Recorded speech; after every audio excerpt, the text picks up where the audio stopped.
Welcome to Madison City Channel's Know Your Candidates interviews, co-sponsored by the League of Women Voters of Dane County. I'm your interviewer, Louise Robbins, and I would like to introduce John Imes, running for Wisconsin State Assembly in District 77. Hi, Louise.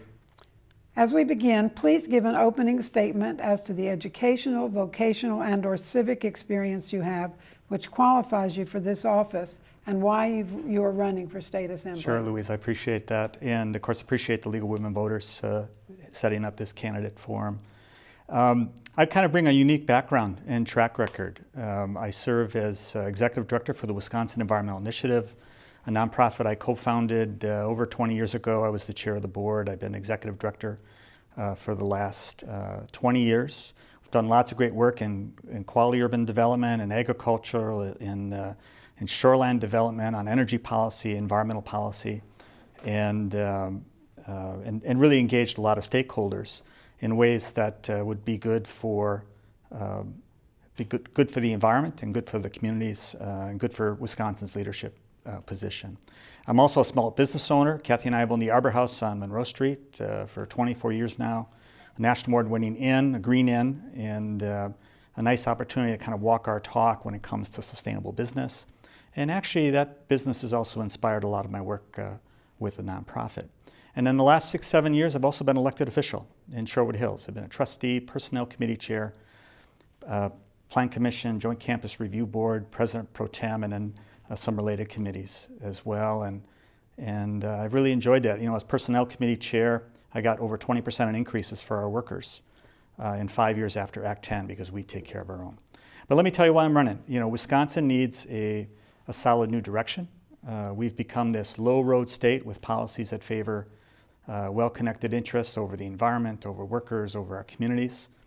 And I'm running to replace that with high road progressive policies that protect women's rights and voters' rights, support our teachers in our public schools, revitalize the University of Wisconsin and the Wisconsin idea, ensure affordable health care, and restore Wisconsin's environmental heritage and good government tradition.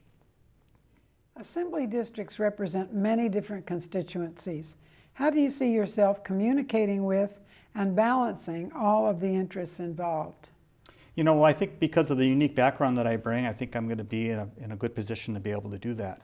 You know, the environment is a big issue for this community. I've been working on environmental issues on different levels for over 30 years. Previous to the nonprofit work, I ran the environmental affairs for Quad Graphics, pretty big company in the state. We were recognized for our leadership on climate change, 1994 at a White House conference. So I've done this kind of work at the responsible corporate level, at the innovative nonprofit level, certainly with the small business, and as an elected official. And I think that's going to allow me to interact with all the different constituencies and all the different perspectives in the district. So that's one.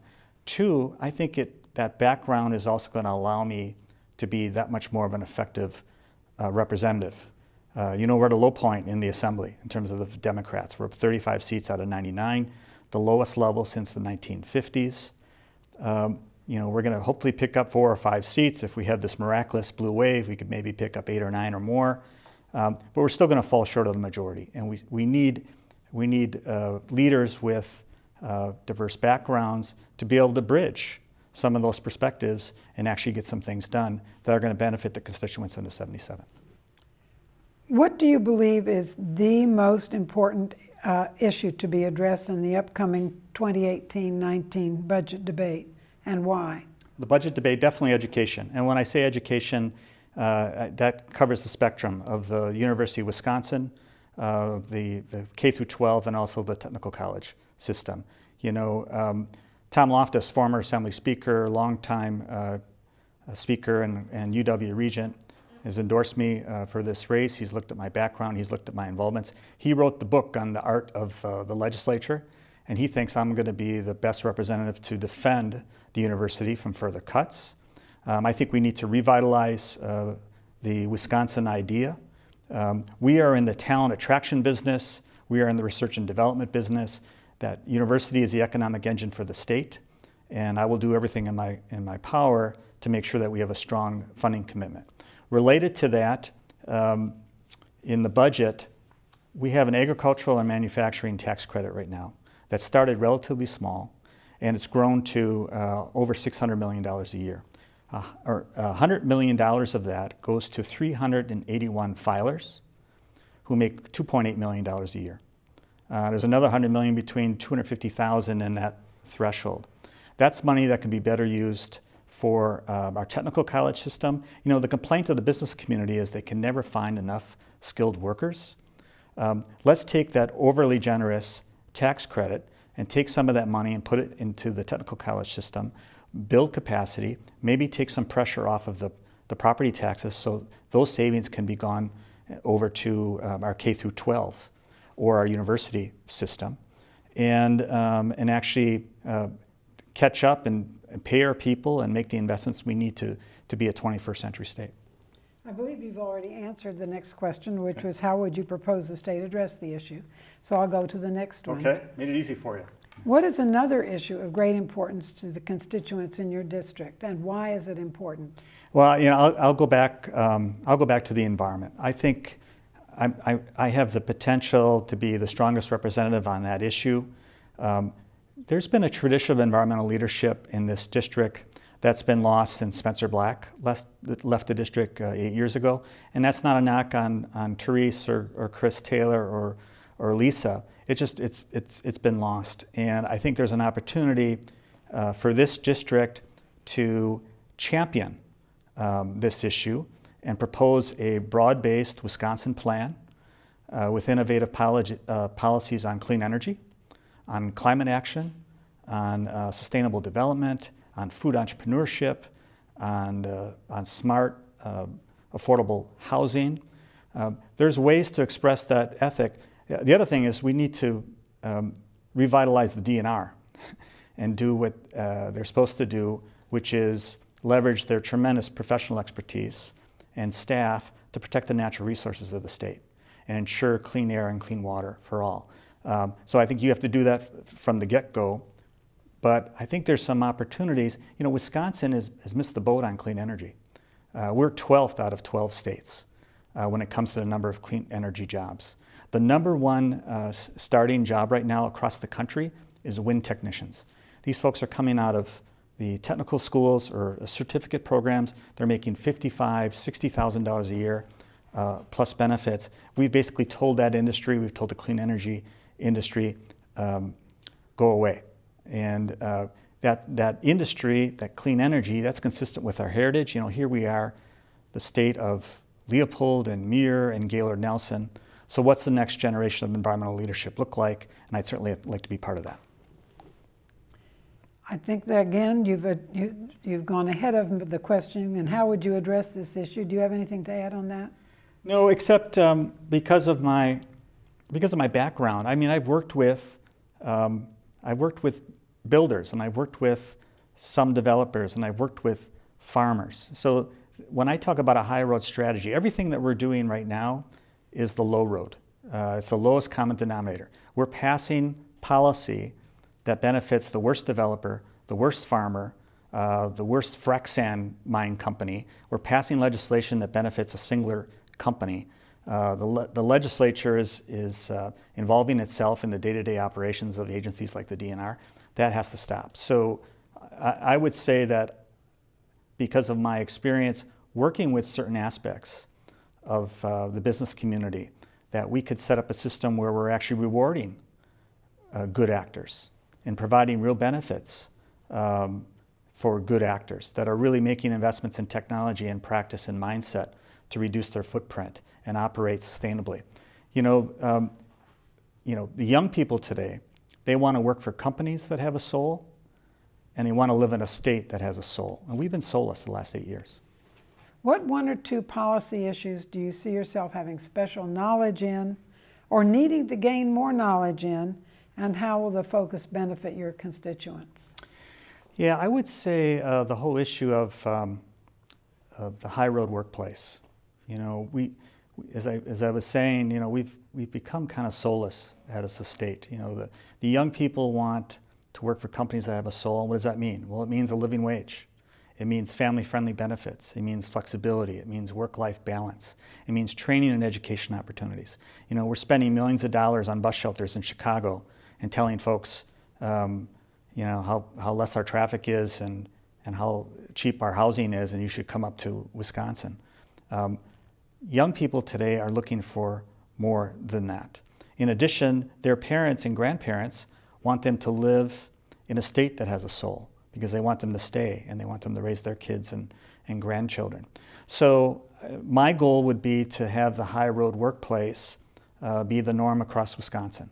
And I think there's ways to pass policies to incentivize companies, you know, in our procurement, in our contracting. You can provide those kinds of incentives and send that signal. Okay. Moving on to the next question, what assembly committees do you wish to serve on and why, very briefly? Very briefly, you know, I think colleges and universities, I think that's going to be real important in education. You know, maybe the workforce development. Local government, I think I've really enjoyed local government. You know, this administration, this Republican majority has passed over 100 different pieces of legislation, reducing local control or providing unfunded mandates. I'd like to be able to be in a position to be able to reverse some of that. Without attacking your opponents, what do you think distinguishes you from them and makes you the best candidate to represent your district? I think it's that experience and that diverse background. I think that's going to allow me to be really effective in terms of working with other legislators. You know, as I mentioned, you know, we're in the low 30s.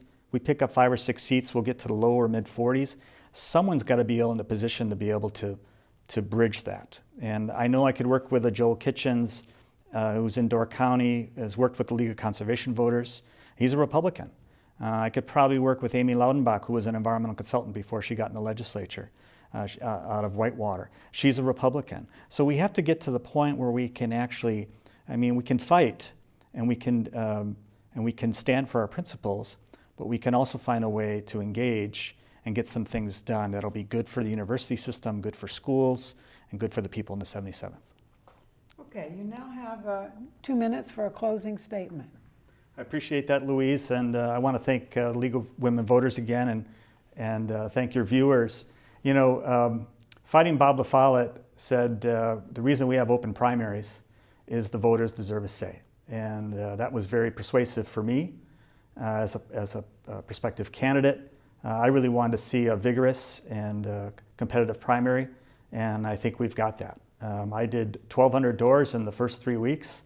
I think our voters need to meet their next representative at the door, consider their track records, and of course, they deserve a say. You know, what I've heard at the doors is the voters are looking for a candidate that's dedicated and experienced and an effective leader. I think they're looking for a candidate who listens to the voters. And I think they're looking for a candidate that takes a more cooperative and practical and effective approach to solving problems. And I think I'm that candidate. I think that's one of the best ways that we can reduce the divisiveness and inaction in the state capitol. So I ask for your support and your vote on August 14th. If you're looking for more information on the campaign, please visit Imes, the number 4, assembly.org. And of course, I want to thank you for your service and your contributions to the success of our community. Thank you. I want to thank John Imes for speaking with us and you, the viewing audience, for taking the time to know your candidates. As with every election, please vote. The 2018 fall primary, including District 77 of the Wisconsin State Assembly, is on Tuesday, August 14th. On behalf of Madison City Channel and the League of Women Voters of Dane County, I thank you for joining us.